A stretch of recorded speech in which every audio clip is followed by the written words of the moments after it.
नमस्ते स्टूडेंट, आप लोग कैसे हैं। आपका स्वागत है मैथ्स बडी चैनल पे। मैथ्स बडी मतलब आपका मैथ का सच्चा दोस्त। मैथ का सच्चा दोस्त का काम है कि अगर आपसे क्वेश्चन नहीं बने तो आपसे कैसे क्वेश्चन बनवाना है। आप अगर आंसर तक नहीं पहुंच पा रहे हैं तो कैसे आंसर तक पहुंचाना है आपको। तो कोई भी क्वेश्चन हम लोग डिस्कस करेंगे तो सबसे पहले आप क्या करिएगा, क्वेश्चन पढ़िएगा, लैंग्वेज को समझने की कोशिश करिएगा, क्या दिया हुआ है, क्या लाना है, ये समझने का कोशिश करिएगा। फिर जो थ्योरी पढ़ चुके हैं उसको अप्लाई करने का भी कोशिश करिएगा, फिर आंसर लाने का भी कोशिश करिएगा। अगर आंसर आ गया तो दोनों खुशी मनाएंगे साथ में मिल के, लेकिन अगर आंसर नहीं आता है तो फिर हम दोनों मिल के आंसर लाएंगे। जैसे कि ये क्वेश्चन है, पहले आप अटेम्प्ट करिए, फिर हम साथ में मिलके करेंगे इसको। तो देखिए, तो इसमें है कि एक स्ट्रेट लाइन है हमारे पास जो कि origin, a straight line through origin meets parallel line. मतलब यह है कि एक लाइन है जो ओरिजिन से पास हो रहा है, अब उसके साथ साथ दो और लाइन है जो आपस में कैसे है, पैरेलल लाइन है। तो पैरेलल लाइन तो आपको बनाने आता है, ऐसे पैरेलल लाइन हो गया मान लीजिए। और एक ऐसा लाइन है जो ओरिजिन से गुजर रहा है, और क्या हो रहा है, ओरिजिन से गुजर रहा है। मान लीजिए ओरिजिन यहाँ पे है, तो ओरिजिन से गुजर रहा है एक तीसरा लाइन। अब ये है कि दोनों लाइन को कहाँ कहाँ पे कट कर रहा है, P एंड Q पे। ये हो गया P पॉइंट यहाँ पे, और ये क्या हो गया, Q पॉइंट। समझ पा रहे हैं क्या क्या बोल रहा था कि straight line through origin meets parallel lines at P and Q and point O divides this segment PQ in the ratio। क्या पूछना चाह रहा, आप समझ पा रहे होंगे। पूछ रहा है कि जो ओरिजिन है, जैसे PQ एक सेगमेंट हो गया, P से लेकर Q तक, उसके बीच में कौन बैठा हुआ है, ओरिजिन। तो PQ को ओरिजिन जो है किस रेशियो में बांट रहा है। जैसे कि हमसे क्या पूछ रहा है, अगर यहाँ पे P है, यहाँ पे ओरिजिन है, तो हमसे पूछ रहा है कि PQ जो लाइन सेगमेंट था उसको जो ओरिजिन है किस रेशियो में बांट रहा है। मतलब है कि PO अपॉन OQ, यही पूछा जा रहा है। PO अपॉन OQ, इसी का रेशियो लाना है, यही हमसे फाइनल आंसर में पूछा जा रहा है। तो आप सोचिए कैसे निकालिएगा। यहाँ पे ये हमको दिया हुआ है ओरिजिन मतलब 0,0, और ये लाइन क्या दिया हुआ था, दो पैरेलल लाइन था। तो सबसे पहला जो लाइन है वो क्या है, 4x प्लस 2y बराबर 9 है। और दूसरा लाइन क्या है, 2x प्लस y प्लस 6 बराबर 0 है। तो इस तरीके से हमारे पास दो लाइन है, एक बीच में पॉइंट है। हमसे पूछा जा रहा है कि ये रेशियो बता दीजिए। तो कैसे बताएंगे, आपको क्या मन कर रहा है, एक पॉइंट है एक लाइन है, तो आपको मन कर रहा हो कि हम डिस्टेंस निकाल लेते हैं ये वाला। लेकिन ये वाले डिस्टेंस हम सीधे सीधे नहीं निकाल सकते हैं, क्योंकि हम जो डिस्टेंस निकाल सकते हैं वो परपेंडिकुलर डिस्टेंस निकाल सकते हैं। परपेंडिकुलर डिस्टेंस निकालने का तो हमारे पास इजाजत है, लेकिन ये वाला डिस्टेंस का कोई ऐसा फॉर्मूला भी नहीं है, क्योंकि हमारे पास ये स्लोप भी नहीं दिया हुआ है। तो देखिए, वो पॉइंट पता है, लेकिन हमको OP चाहिए और OQ चाहिए। OP चाहिए और OQ चाहिए, लेकिन OP और OQ डायरेक्ट हमको नहीं मिल पा रहा है। तो यहाँ पे जो एकदम बचपन में पढ़े थे वो वाला लगेगा, तब आंसर आएगा। बचपन में क्या पढ़े थे, बचपन में कुछ ऐसा पढ़े थे, सिमिलर ट्रायंगल जैसा कुछ। सिमिलर ट्रायंगल का कॉन्सेप्ट तो पढ़े थे। ट्रायंगल सिमिलर कब होता था, आपको कुछ याद आ रहा होगा। देखिए यहाँ पे क्या होने वाला है, यहाँ पे कुछ ऐसा होने वाला है। पहले हम समझा देते क्या होने वाला है।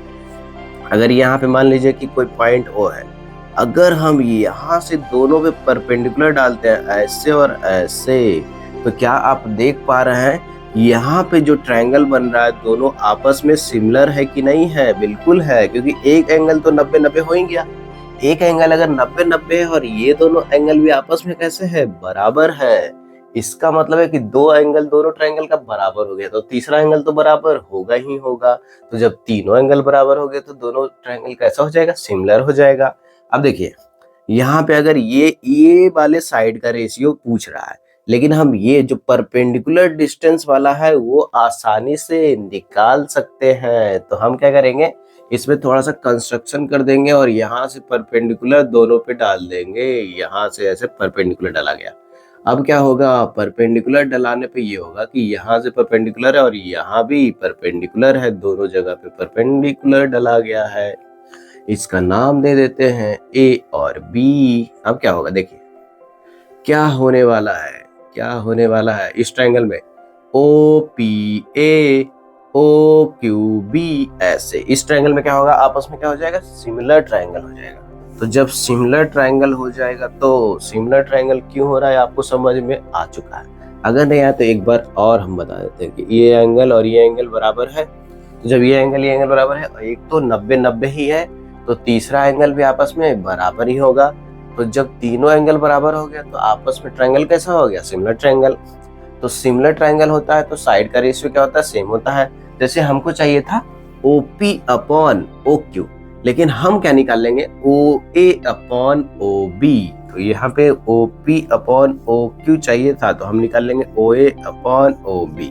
अगर OA अपॉन OB भी उसी रेशियो के बराबर होगा, क्योंकि दोनों ट्रायंगल कैसे हो जा रहा है, सिमिलर ट्रायंगल हो जा रहा है। अब बताइए कि OA कैसे निकलेगा, OA निकलेगा एक पॉइंट से एक लाइन पे जो परपेंडिकुलर डिस्टेंस का फॉर्मूला है, उसी फॉर्मूले से OA निकल जाएगा। OA निकालने के लिए क्या करते हैं, परपेंडिकुलर डिस्टेंस के लिए, तो ये पॉइंट और ये लाइन, परपेंडिकुलर डिस्टेंस का फॉर्मूला कैसे लगता है, परपेंडिकुलर डिस्टेंस का फॉर्मूला लगता है ऐसे कि हम अगर OA चाहते हैं तो OA ऐसे लिखेंगे कि हम पॉइंट को पहले लाइन में रख देते हैं। तो लाइन को इधर लेके आ जाइए, इसको 9 को इस साइड लेके आ जाइए, तो 9 को इस साइड लाएंगे तो क्या हो जाएगा, ऐसा लाइन हो जाएगा।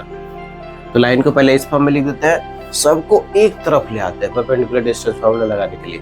तो सबको एक तरफ लाया तो फिर x की जगह पे क्या करेंगे, x के जगह पे 0 रखेंगे, फिर y के जगह पे भी 0 रखेंगे, क्योंकि 0,0 से डिस्टेंस चाहिए।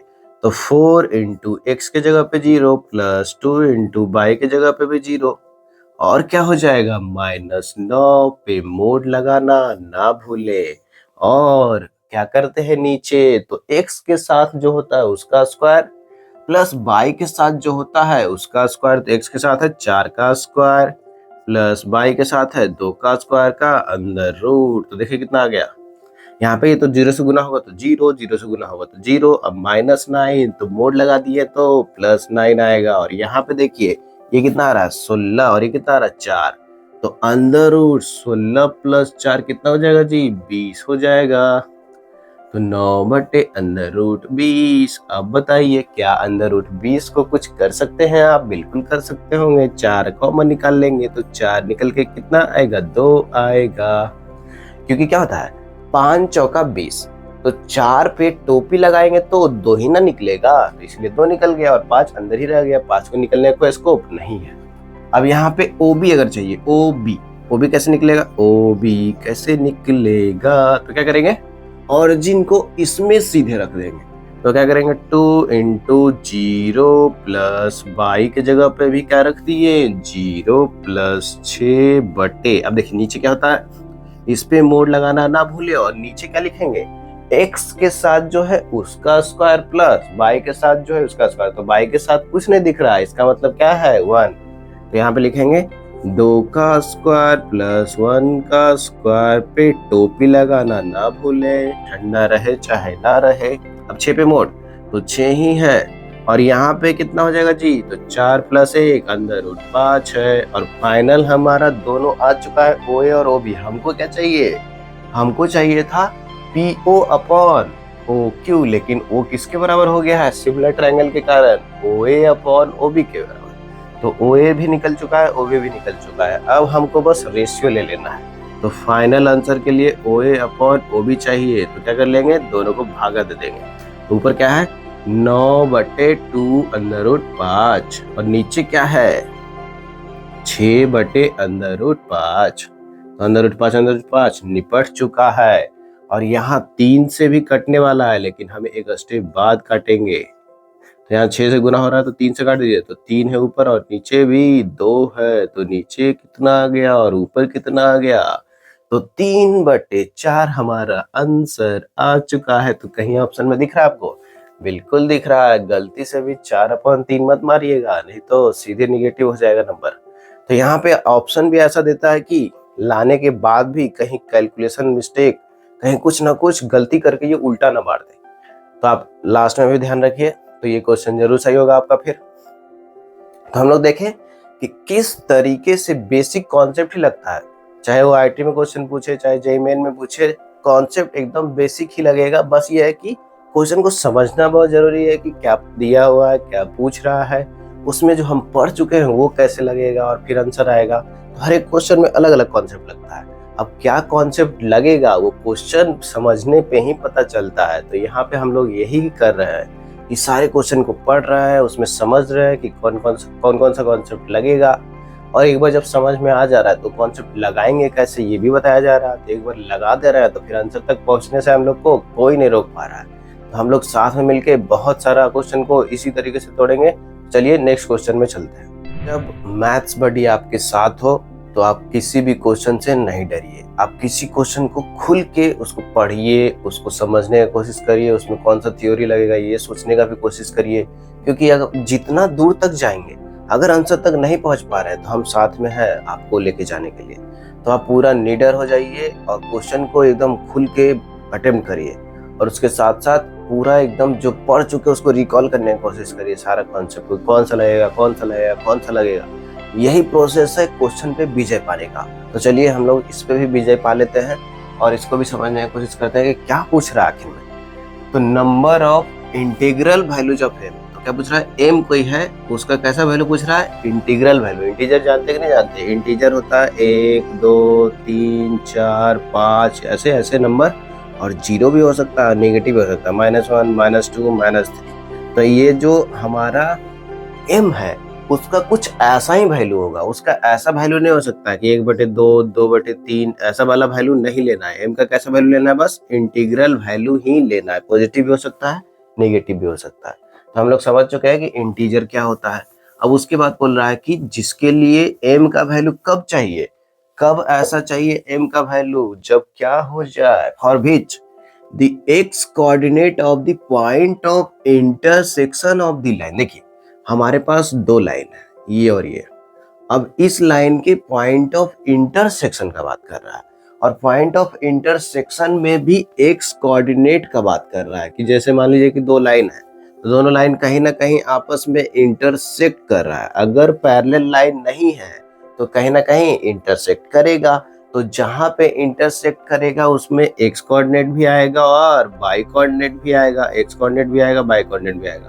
तो इसके बारे में बात कर रहा है, एक्स कोऑर्डिनेट के बारे में। क्या बोल रहा है, for which x coordinate of point of intersection of line इतना इतना इज आल्सो एन इंटीजर। यहाँ पे थोड़ा अलग तरीके से बात कर रहा है कि ये जो एक्स कोऑर्डिनेट आने वाला है दोनों का इंटरसेक्शन, वो क्या आने वाला है, इंटीजर ही आने वाला है। तो जो हमारा एक्स कोऑर्डिनेट आएगा वो भी इंटीजर लेना है, और जो एम है वो भी इंटीजर लेना है। तो फाइनल हमको बताना है कि m का ऐसा कितना इंटीजर वैल्यू ले सकते हैं। तो चलिए सबसे पहले पॉइंट ऑफ इंटरसेक्शन निकालना चाहते हैं। तो अब दो लाइन का पॉइंट ऑफ इंटरसेक्शन कैसे निकालेंगे, सबसे पहले ये सोचना होगा। तो पॉइंट ऑफ इंटरसेक्शन निकालने के लिए वो भी हमको सिर्फ एक्स कोऑर्डिनेट से मतलब है, वाई कोऑर्डिनेट से हमको मतलब ही नहीं है। तो हमको कैसे निकालेंगे, हम देखेंगे कि दोनों लाइन को सोल्व करके निकालेंगे। और दोनों लाइन को सोल्व करने का मतलब होता है कि एक्स और वाई का दो अननोन हो गया तो उसका वैल्यू निकाल देंगे। अब हमको ये पहले से ही अगर डिसाइड हो जाए कि सिर्फ हमको एक्स कोऑर्डिनेट से ही मतलब है, इसका क्या मतलब हुआ, इसका मतलब है कि वाई को किसी तरीके से रास्ते से हटा देते हैं। तो जैसे ही वाई को रास्ते से हटाइएगा तो क्या हो जाएगा, वाई को जैसे ही रास्ते से हटाएंगे इसका मतलब है कि ये दोनों इक्वेशन है, ये इक्वेशन और ये इक्वेशन है। वाई को रास्ते से हटाने का मतलब है कि वाई को उठा के यहाँ पे पुट कर देते हैं। तो क्या हो जाएगा, 3x + 4, वाई की जगह पे क्या लिख देते हैं, वाई की जगह पे लिख सकते हैं mx + 1 बराबर, यहाँ पे देखिए वाई की जगह पे लिखे बराबर, तो 9 जो था वही होगा। अब यहाँ पे ऐसे कर दीजिए कि 3x और 4 को गुना कर दीजिए उस दोनों में, तो 4mx + 4 बराबर हो गया कितना, 9 हो गया। अब यहाँ से हमको x चाहिए, तो x कैसे मिलेगा, तो 4 को उस साइड भेज दीजिए, तो x ये दोनों में कॉमन भी निकाल लीजिए दोनों में, तो x कॉमन निकलेगा तो 3 + 4m हो जाएगा, और उधर जाके 9 में से कितना घट जाएगा, 4। तो x फाइनल कितना हो जाएगा, 9 में से 4 गया तो 5/3 + 4m। अब यहाँ से बहुत ही सावधानी से चलना होगा, क्योंकि यहाँ से जो बोल रहा है एकदम बारीक लाइन है। बारीक लाइन को समझिए कि बोल क्या रहा है, कैसे सोचेंगे, मतलब थोड़ा अलग है, अलग है। ये कैसे अलग है, तो तो बोल रहा है कि यहाँ से जो x कोऑर्डिनेट आया है, दोनों को सोल्व करके जो इंटरसेक्शन पॉइंट का x कोऑर्डिनेट है वो कैसा होना चाहिए, इंटीजर होना चाहिए। इसका मतलब हुआ कि ये जो वैल्यू है 5/3 प्लस 4m क्या होना चाहिए, इंटीजर होना चाहिए। अभी इंटीजर कब होगा, बताइए जरा, इंटीजर कब होगा, यही क्वेश्चन है। तो इंटीजर तो तभी होगा जब नीचे वाला क्या बन जाए, 1 बन जाए, मतलब नीचे कुछ नहीं दिखना चाहिए। अगर आपके सामने 5/10 है तो 5/7 है, तो ये सब में दिक्कत है, 5/15 है, 5/2 है, तो ये सब इंटीजर नहीं है। या तो 5/5 हो जाए, तब फिर 5 कट जाएगा तो नीचे से हट जाएगा, किसी तरीके से नीचे से हटना चाहिए। या तो 5/-5 हो जाए तब भी कट के, या तो 5/1 हो जाए, या तो 5/-1 हो जाए। हम सोचेंगे कि इंटीजर कैसे कैसे बन सकता है, तो कैसे कैसे इंटीजर बन सकता है, तो कुछ केस ही बनेगा। नीचे जो होगा वो क्या होना पड़ेगा, नीचे जो होगा या तो ये देखिए, इस पे केस बनाएंगे, ये क्या होना पड़ेगा, तो 3 + 4m या तो 1 हो सकता है, या तो -1 हो सकता है, या तो 5 हो सकता है, या तो -5 हो सकता है। देखिए हम लोग कैसे सोच पा रहे हैं कि ये होगा, कैसे सोच पा रहा है, इस पे कैसे केस बना दे रहा है कि 3 + 4m 1 होगा। देखिए अगर नीचे 1 हो जाता है, तो नीचे 1 हो जाता है तो 5/1 कितना होगा, 5 तो इंटीजर होगा कि नहीं हो गया। 5/-1 कितना होगा, -5, तो भी इंटीजर होगा कि नहीं हो गया। 5/5 कितना होगा, 1 होगा, वो तो इंटीजर होगा ही होगा। 5/-5 कितना होगा, वो भी -1 होगा, तो वो भी इंटीजर होगा। लेकिन अगर 5/2 हो जाता, मान लीजिए 5/2 हो जाता, तो 5/2 अगर लेते तो इंटीजर नहीं होगा, 5/3 भी नहीं होगा, 5/-4 भी नहीं होगा। तो हम नीचे ज्यादा कुछ नहीं ले सकते हैं, क्योंकि 5 किसी से कटता भी तो नहीं है। 5 कैसा नंबर है, प्राइम नंबर है। अगर यहाँ पे 6 होता तो इसको 2 भी ले सकते थे और 3 भी ले सकते थे, लेकिन 5 बस 1 से कट रहा है और 5 से कट रहा है, तो इसलिए 1 और 5 लिए और निगेटिव भी ले लिए कि माइनस लेने पे भी, क्योंकि इंटीजर है तो माइनस भी हो सकता है। तो यहाँ पे नीचे वाले के पास बस यही 4 चॉइस है।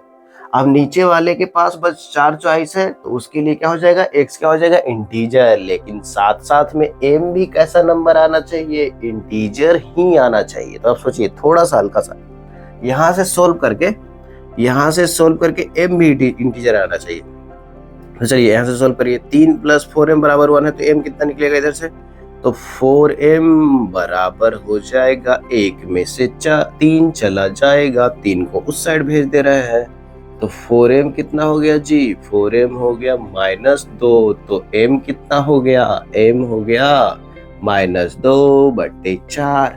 तो क्या आपको -2/4 इंटीजर लगता है, बिल्कुल नहीं लगता होगा, क्योंकि नीचे रह जा रहा है, तो इंटीजर नहीं है। मतलब ये है कि यहाँ पे ये x तो इंटीजर बन जाएगा इस 1 के लिए, लेकिन m इंटीजर नहीं आ पा रहा है। तो हमसे यही पूछ रहा है कि m का इंटीग्रल वैल्यू कितना पॉसिबल है, तो यहाँ से m इंटीजर नहीं मिला हमको।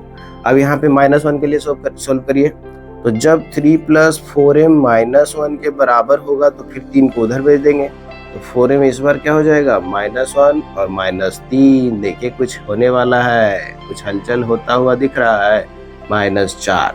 अब -4/4 कितना हो जाएगा इस बार, तो कुछ होने वाला है, क्या होने वाला है, -4/4, तो आने वाला है -1। जब -1 आ गया तो क्या इंटीजर है, बिल्कुल है। तो m का एक इंटीग्रल वैल्यू हमको मिल चुका है, तो हम खाली हाथ नहीं लौटने वाले हैं। एक मिल गया है, मतलब ये वाला तो आंसर नहीं होने वाला है, क्योंकि इसमें पूछ रहा था कि m का कितना, कौन सा नहीं पूछ रहा है कि क्या होगा वैल्यू, m का इंटीग्रल वैल्यू कौन कौन होगा नहीं पूछ रहा है, कितना ऐसा मिल सकता है। तो एक तो हमको मिल चुका है, मतलब 0 तो आंसर नहीं होने वाला है। अब यहाँ से देखिए, यहाँ से हम लोग देख रहे हैं कि 5 अगर रखेंगे तो 4m, फिर से वही करना है, 3 + 4m को ही इसके बराबर करना है। तो जब इसके बराबर करेंगे तो यहाँ से 4m क्या लिखेंगे, 4m लिखेंगे, 5 में से 3 जाएगा, तो 5 में से 3 जाएगा तो कितना बचेगा जी, 2। तो 2 फिर से कुछ होने वाला है, लेकिन यहाँ पे आपको खाली हाथ ही लौटना पड़ेगा, क्योंकि देख पा रहे हैं कि 2/4 बच गया। अब 2/4 खुद से पूछिए कि क्या इंटीजर है, बिल्कुल भी नहीं है, क्योंकि नीचे कट के 2 बच ही जाएगा। अगर काटेंगे भी तो क्या हो जाएगा, 1/2 होगा, तो नीचे 1 होना चाहिए। तो इंटीजर नहीं मिल रहा है, मतलब यहाँ से नहीं मिल रहा है। अब यहाँ से मिलेगा कि नहीं मिलेगा, तो फिर से वही है कि 3 + 4m को ही इसके बराबर सोल्व करेंगे तो 4m कितना हो जाएगा, 4m हो जाएगा। 3 को भी उस साइड भेजेंगे तो -5 - 3 तो कितना हो जाएगा, -8। अब क्या होने वाला है, देख पा रहे हैं कुछ, यहाँ से कुछ तो होने वाला है, m बराबर -8/4 आने वाला है। तो क्या हो जाएगा, -2 हो जाएगा। तो ये भी इंटीजर है। तो m का ऐसा कितना इंटीग्रल वैल्यू मिला जिसके लिए x भी इंटीजर था, बताइए।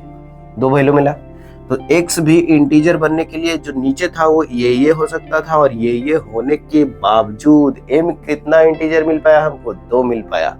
तो क्या क्या मिला नहीं पूछ रहा है, कितना मिला ये पूछ रहा है। तो हमारा आंसर क्या हो जाएगा, 2। तो ये बहुत ही, इसमें जो है एक तो है कि स्ट्रेट लाइन का कॉन्सेप्ट तो लग ही रहा है, और नंबर का भी लग रहा है, क्योंकि नंबर के पहचानने आता है कि नहीं आता है, इंटीजर क्या होता है, रेशनल नंबर क्या होता है, इरेशनल नंबर क्या होता है, नेचुरल नंबर क्या होता है, होल नंबर क्या होता है। तो ये सब जो बेसिक पढ़ते हैं हम लोग, ये सब भी किसी किसी क्वेश्चन में यूज आते रहता है। तो इसीलिए ये भी क्लियर होना बहुत जरूरी है। तो मैथ का हर एक कॉन्सेप्ट आपको एक्सप्लेन किया जाएगा कि कौन सा कॉन्सेप्ट लग रहा है, कैसे लग रहा है, कैसे लगाएंगे, कैसे आंसर तक पहुंचेंगे। तो आप बस इस चैनल से जुड़े रहिए और सब्सक्राइब भी कर लीजिए, ताकि आपका जल्दी से जल्दी वीडियो पहुंच जाए। तो चलिए हम लोग नेक्स्ट क्वेश्चन में चलते हैं। तो जब मैथ्स बडी आपके साथ हो तो किसी भी क्वेश्चन से डरने की जरूरत नहीं है। तो हम लोग चलेंगे अब इस क्वेश्चन को भी आंसर तक पहुंच के ही रहेंगे। तो चलिए, अब यहाँ पे देख रहे हैं कि एरिया ऑफ ट्राइंगल, देखिए किसी ट्राइंगल के बारे में बात हो रहा है। ट्राइंगल कब बनेगा, जब 3 वर्टेक्स होगा और 3 साइड होगा।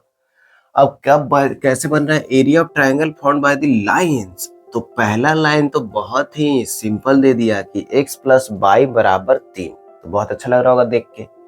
एंड एंगल बाइसेक्टर का कॉन्सेप्ट आ गया है, angle bisector of the pair of straight line. ये है पेयर ऑफ स्ट्रेट लाइन में आ गया है।